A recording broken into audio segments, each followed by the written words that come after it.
We're here today with our law enforcement partners to announce federal criminal charges related to the death of the actor, Matthew Perry. Following Mr. Perry's death in October of last year, law enforcement, my office, and our partners represented on this stage began an in-depth, wide-ranging investigation. That investigation has revealed a broad, underground criminal network responsible for distributing large quantities of ketamine to Mr. Perry and others. This network included a live-in assistant, various go-betweens, 2 medical doctors, and a major source of drug supply known as, quote, the Ketamine Queen. We charged 5 defendants in this matter. These defendants took advantage of Mr. Perry's addiction issues to enrich themselves. They knew what they were doing was wrong. They knew what they were doing was risking great danger to Mr. Perry, but they did it anyways. In the end, these defendants were more interested in profiting off Mr. Perry than caring for his well-being.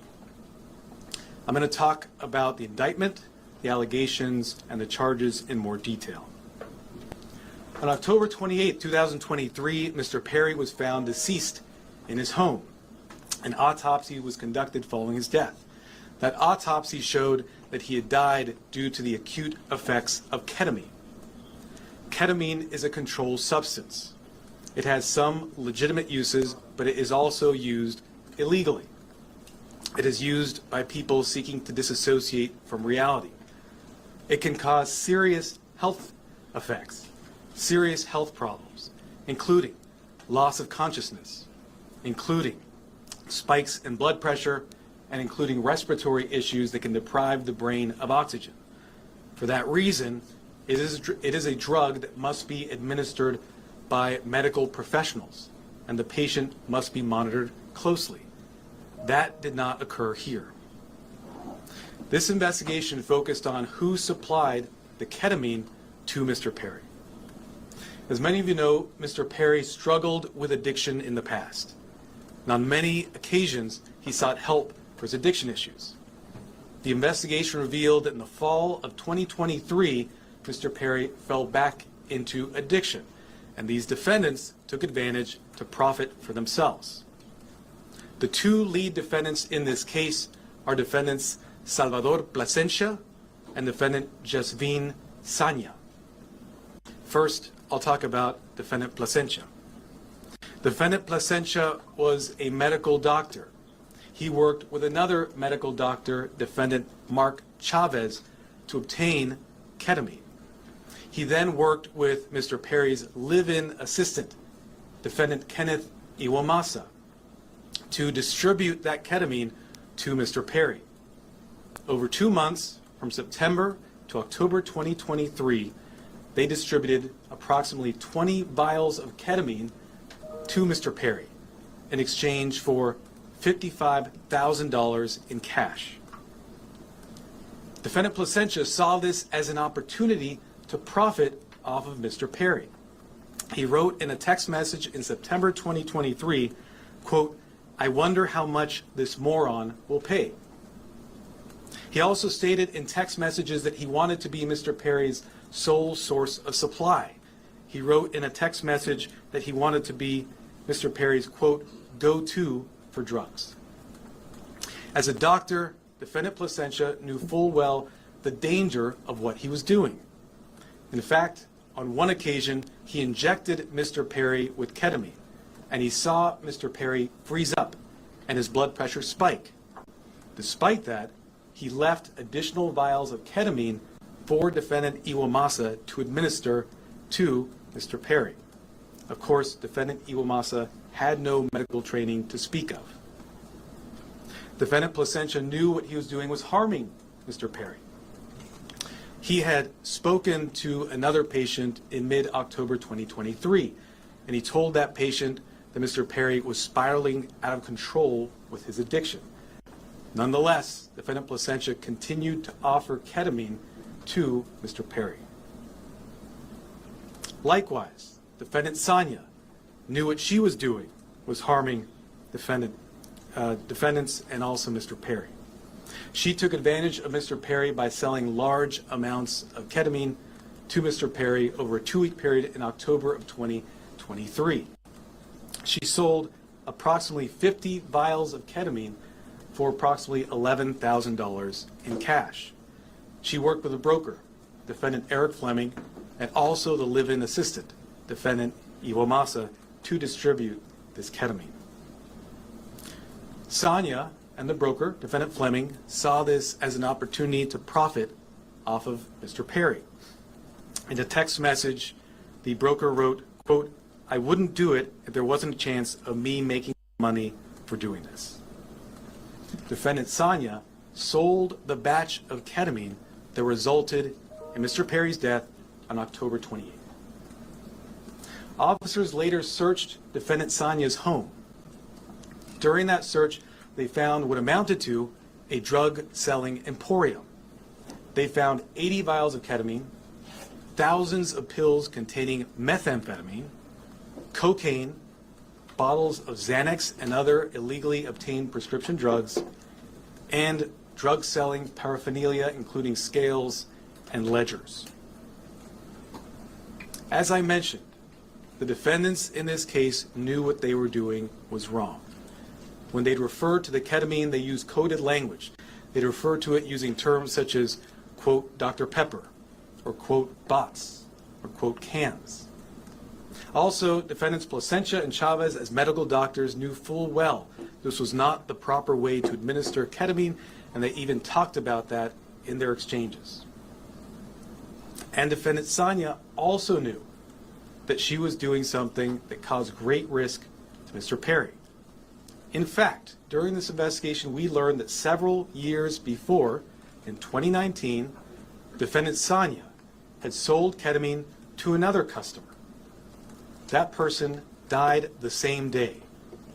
And a family member of that person sent a message to defendant Sonia telling her the cause of death was ketamine.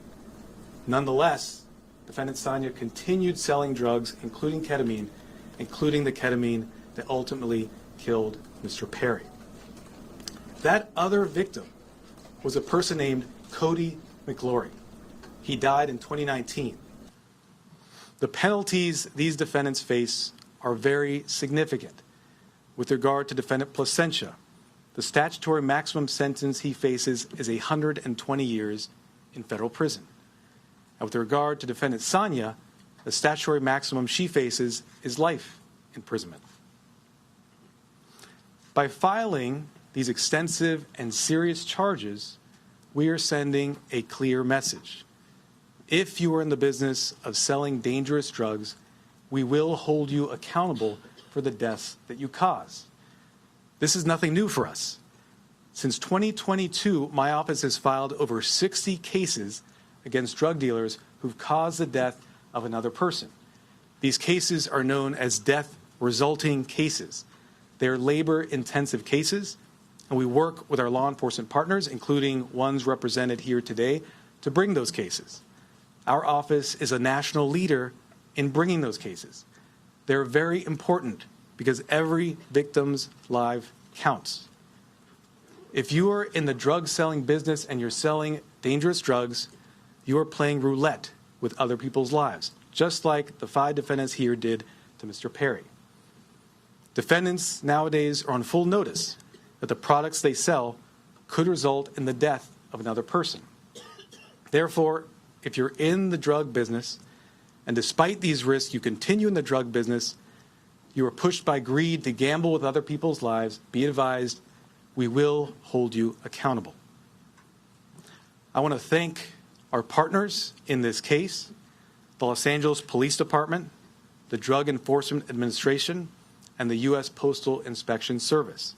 These investigators did a phenomenal job digging into the case, looking at every angle to develop a case, a strong case, against not only those who killed Mr. Perry, but also Mr. McLaury. I want to note that these cases are important and will continue to collaborate with our law enforcement partners to bring them, to ensure that justice is brought to every victim. And finally, let me thank the prosecutors responsible for the investigation and the prosecution of this case. Those are Assistant United States Attorneys Ian Yanello and Xiaohan Tsai. And now I'd like to introduce Chief of Los Angeles Police Department, Dominic Choi.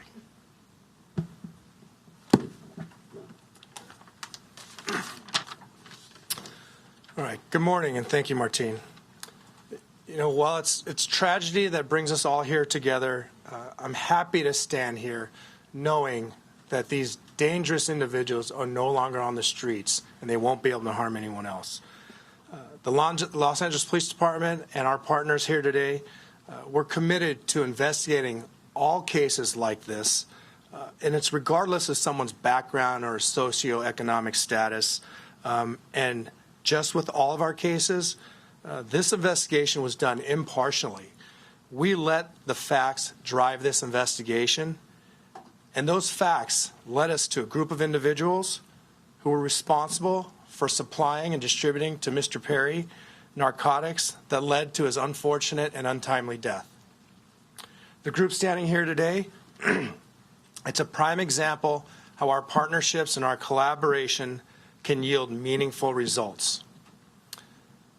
I want to thank LAPD, our Robbery Homicide Division, who's standing in the back there, the U.S. Attorney Martin Estrada and his team, the DEA and her team, as well as the U.S. Postal Inspection Service and their team for their hard work, diligence, and real patience. Now, I know people think this took a long time, but there was a lot of work, a lot of investigative strategies that went into this to make sure that there's a solid case and that we can pursue this in the courts.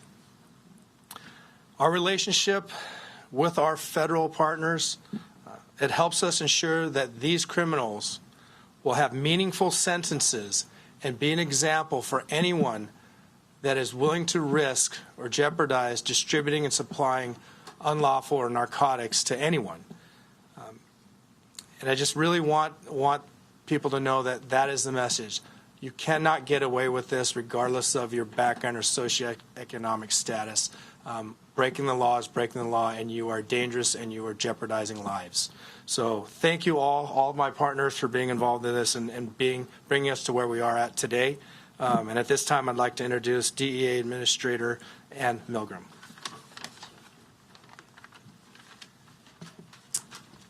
Good morning. Today we announce charges brought against 5 individuals who together are responsible for the death of Matthew Perry. Each of the defendants played a key role in his death. They falsely prescribed, sold, or injected the ketamine that caused Matthew Perry's tragic death. In the United States, most forms of ketamine are only approved by the Food and Drug Administration for anesthesia. A nasal spray version is approved for treatment of depression, but only in a certified medical setting.